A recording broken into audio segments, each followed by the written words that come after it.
بسم اللہ الرحمن الرحیم۔ بسم اللہ الرحمن الرحیم۔ سبق نمبر 79، نفحۃ العرب۔ عزیز طلبہ کرام، آج کے سبق میں ہم السیرۃ النبویۃ المحمدیۃ صلی اللہ علیہ وسلم یعنی حضور نبی کریم محمد رسول اللہ خاتم النبیین صلی اللہ علیہ وسلم کی سیرت مبارکہ کو پڑھیں گے۔ السیرۃ النبویۃ المحمدیۃ نسبہ صلی اللہ علیہ وسلم۔ سب سے پہلے حضور نبی کریم صلی اللہ علیہ وسلم کا نسب مبارک۔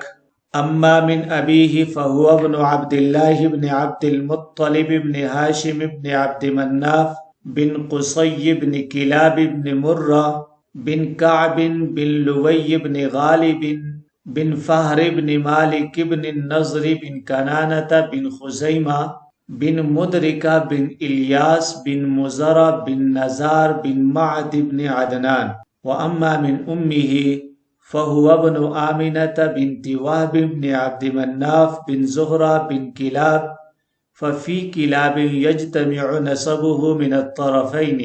آپ کا نسب مبارک اما من ابیہ بہرحال باپ کی جانب سے تو وہ اس طرح ہے کہ عبداللہ بن عبد المطلب بن ہاشم بن عبد مناف بن قصی بن کلاب بن مرہ بن کعب بن لوی بن غالب بن فہر بن مالک بن نضر بن کنانہ بن خزیمہ بن مدرکہ بن الیاس بن مزر بن نزار بن معد بن عدنان۔ واما من امہ اور بہرحال ماں کی جانب سے تو فہوا تو وہ اس طرح ہے فہوا کہ محمد بن آمنہ بنت وہب بن عبد مناف بن زہرہ بن کلاب ففی کلاب یجتمع نسبہ من الطرفین۔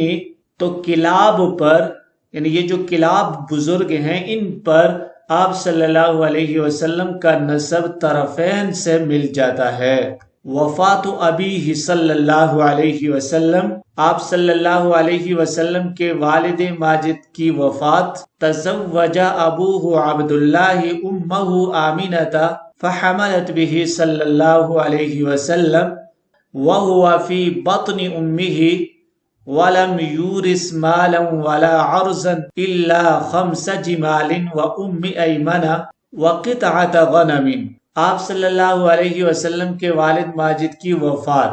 تزوج ابوہ عبداللہ امہ آمنۃ، آپ صلی اللہ علیہ وسلم کے والد ماجد حضرت عبداللہ کی شادی آپ صلی اللہ علیہ وسلم کی والدہ سیدہ آمنہ سے ہوئی۔ فحملت به صلی اللہ علیہ وسلم، چنانچہ حضرت آمنہ کو آپ صلی اللہ علیہ وسلم کا حمل قرار پا گیا۔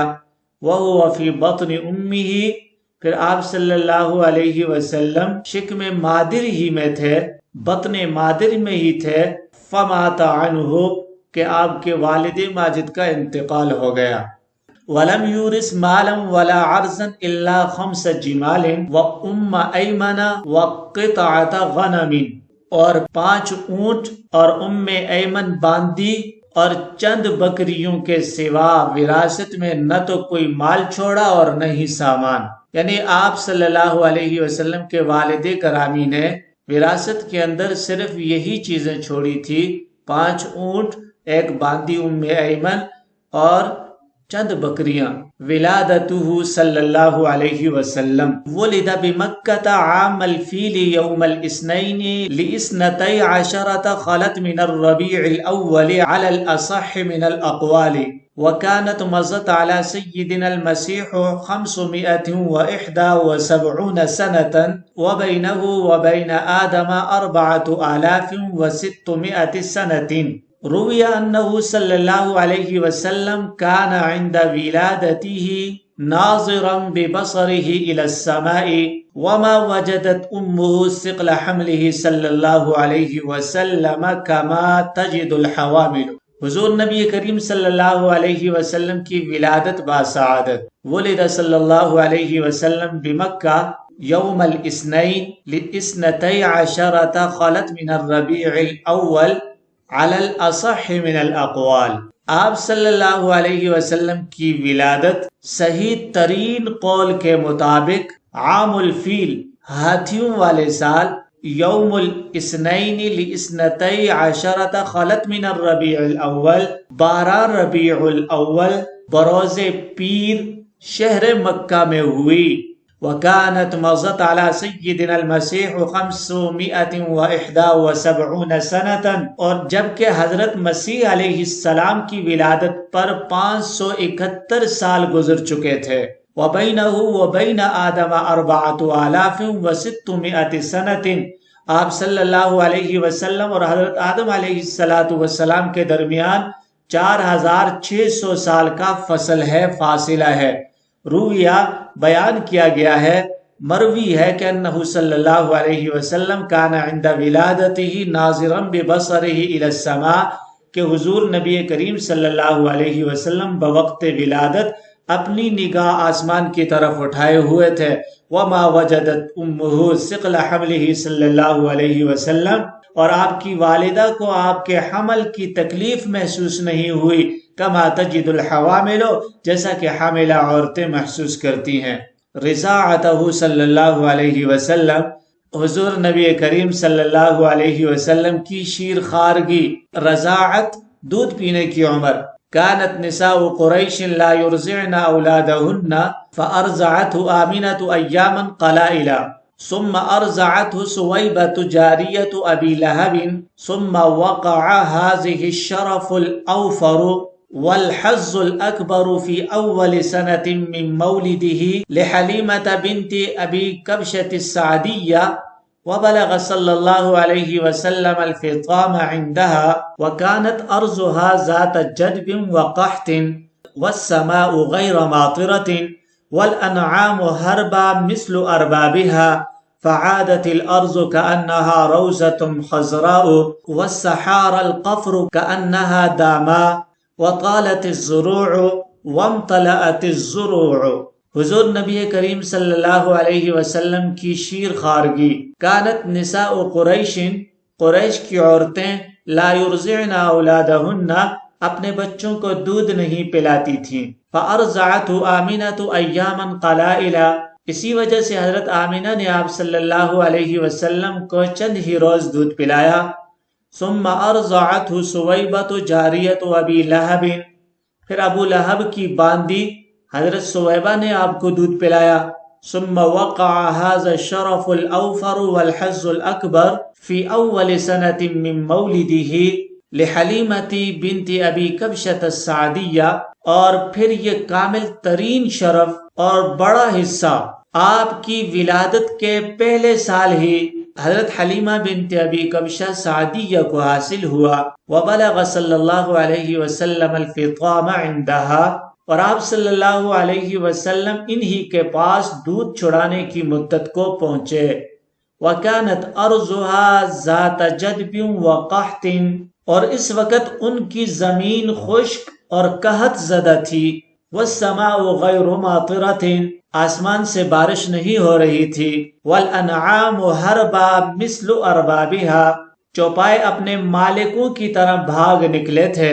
فعادت الارض کانہا روزۃ خضراء، تو آپ کی برکت سے زمین اس طرح ہو گئی، کانہا، گویا کہ یا جیسا کہ جیسے سرسبز و شاداب باغ ہو۔ والسحار القفر، اور بے آب و گیا چٹیل میدان یوں محسوس ہونے لگے، کانہا داما، جیسے سمندر ہوں۔ وطالت الزروع، کھیتیاں بڑھ گئی۔ وامتلأت الزروع، اور جانوروں کے تھن لبریز ہو گئے، دودھ سے بھر گئے۔ حل لغات، فحملت به، حملت المرأة تحمل حملا، باب ضرب یضرب سے حاملہ ہونا۔ ورث یورث توریثا، باب تفعیل سے وارث بنانا۔ حوامل، یہ حاملتن کی جمع ہے، حاملہ عورت۔ ثقل، بوجھ، اس کی جمع اسقالن آتی ہے۔ قلائلہ، قلائل، اس کی واحد قلیلتن آتی ہے، کم۔ ارضعتہ، ارضع یرضع ارضاعا، دودھ پلانا۔ رضع یرضع رضعا ورضاعتا، باب سمع اور فتح سے اس کا معنی ہے ماں کا دودھ پینا۔ جاریتن اس کی جمع جواری آتی ہے باندی، اوفر وفر یفر وفورن بکثرت ہونا، کامل مکمل، الحز حز اس کی جمع حظوظ آتی ہے حصہ، الفطام فطم یفتم فتما وفطاما باب ضرب یضرب سے بچے سے دودھ چھڑانا، جدب جدب یجدب جدبا جدب یجدب جدبا باب نصرہ اور ضربہ بارش نہ ہونے کی وجہ سے خشک ہونا، خشک زمین، حربا اس کی واحد حریبن آتی ہے، حریبن کی جمع ہے بھاگنے والا، اور حریب بمانا حارب، والسحارا سحارا صحرا کی جمع ہے بے آب و گیا چٹیل میدان، القفر اقفر یقفر اقفارن باب افعال سے گھاس پانی اور آدمی سے خالی ہونا، الزروع اس کی واحد زرع آتی ہے تھن، داما داما سمندر کو کہتے ہیں، وَهُوَ فِي بَطْنِ أُمِّهِ یہ جملہ مات کی ضمیر سے حال واقع ہے، عند ولادته ناظرن ناظرن کانا کی خبر ہونے کی وجہ سے منصوب ہے، اور عند ولادته اسی کا ظرف واقع ہے، کأنها روضة خضراء کأنها حرف مشبہ بالفعل اپنے اسم و خبر سے مل کر جملہ ہو کر عادت فعل ناقص کی خبر واقع ہے، وضاحت عام الفیل سے چند روز پہلے آپ صلی اللہ علیہ وسلم کے دادا عبد المطلب نے اپنے بیٹے عبداللہ کی شادی قریش کے معزز گہرانے میں حضرت آمنہ بنت وہب سے کی۔ اس وقت آپ صلی اللہ علیہ وسلم کے والد ماجد کی عمر 24 سال تھی۔ اسی موقع پر خواجہ عبد المطلب نے حالہ بنت وہب سے جو حضرت آمنہ کی رشتہ دار تھی اپنی شادی کی تھی۔ حضرت حمزہ رضی اللہ تعالی عنہ انہی کے بطن سے ہیں جو رشتے میں آپ صلی اللہ علیہ وسلم کے چچا ہیں۔ شادی کے چند روز بعد عبد المطلب نے حضرت عبداللہ کو ایک تجارتی قافلے کے ساتھ بغرض تجارت ملک شام کی طرف روانہ کیا۔ واپسی میں حضرت عبداللہ بیمار ہو کر مدینے میں اپنے رشتہ داروں کے پاس ٹھہر گئے اور اپنی بیماری کا حال باپ سے کہلا بھجوایا۔ مکہ میں جب عبداللہ کی بیماری کا حال عبد المطلب کو معلوم ہوا تو انہوں نے اپنے بیٹے حارث کو عبداللہ کی خبرگیری اور مکہ میں بحفاظت واپس لانے کے لیے بھیجا۔ حارث کے مدینہ پہنچنے سے پہلے ہی عبداللہ فوت ہو کر اپنے رشتہ دار بنو نجار کے قبرستان میں مدفون ہو چکے تھے۔ اس وقت آپ کے والد ماجد کی عمر 25 سال کی تھی اور واقعہ اصحاب الفیل کے 52 یا 55 روز کے بعد آپ پیدا ہوئے صلی اللہ علیہ وسلم۔ ولادت با سعادت کی تاریخ میں مشہور قول تو یہ ہے کہ حضور پرنور صلی اللہ علیہ وسلم 12 ربیع الاول کو پیدا ہوئے، لیکن جمہور محدثین اور مورخین کے نزدیک راجح اور مختار قول یہ ہے کہ حضور صلی اللہ علیہ وسلم 8 ربیع الاول کو پیدا ہوئے۔ حضرت عبداللہ بن عباس، جبیر بن مطعم رضی اللہ عنہما سے بھی یہی منقول ہے۔ ولادت با سعادت کے بعد 3-4 روز تک آپ صلی اللہ علیہ وسلم کی والدہ ماجدہ نے آپ کو دودھ پلایا، پھر آپ کے چچا ابو لہب کی آزاد کردہ کنیز سویبہ نے 7 دن آپ کو دودھ پلایا۔ سویبہ نے جب ابو لہب کو آپ صلی اللہ علیہ وسلم کی ولادت کی خوشخبری سنائی تو اسی وقت ابو لہب نے خوشی میں انہیں آزاد کر دیا تھا۔ سویبہ کے بعد حلیمہ سعدیہ بنت ابی زویب نے 2 برس دودھ پلایا۔ عرب میں یہ دستور تھا کہ شرفاء اپنے شیرخوار بچوں کی پرورش دیہات میں کرتے تھے تاکہ وہاں عرب کے اصل تمدن، فصیح زبان اور صاف و شفاف آب و ہوا میں بچے کی صحیح نشو و نما ہو۔ اسی دستور کے مطابق قبیلہ بنی سعد میں حضرت حلیمہ سعدیہ رضی اللہ تعالی عنہا نے آپ کی پرورش کی۔ 2 سال کے بعد آپ صلی اللہ علیہ وسلم کو لے کر حضرت آمنہ کے پاس مکہ آئیں۔ اس وقت مکے میں وبا پھیلی ہوئی تھی، اس لیے حضرت حلیمہ پھر آپ کو لے کر بنی سعد واپس آ گئی۔ پھر 3 برس پرورش کی، 571 عیسوی سے 576 عیسوی تک 5 برس آپ صلی اللہ علیہ وسلم حضرت حلیمہ کے گھر رہے اور اپنے رضائی بھائیوں کے ساتھ بکریاں چرانے جانے لگے۔ اس دوران حضرت حلیمہ سعدیہ نے اپنے یہاں بے انتہا خیر و برکت دیکھی اور شق صدر کا واقعہ بھی اسی دوران پیش آیا جو کہ اگلے سبق میں ہم پڑھیں گے۔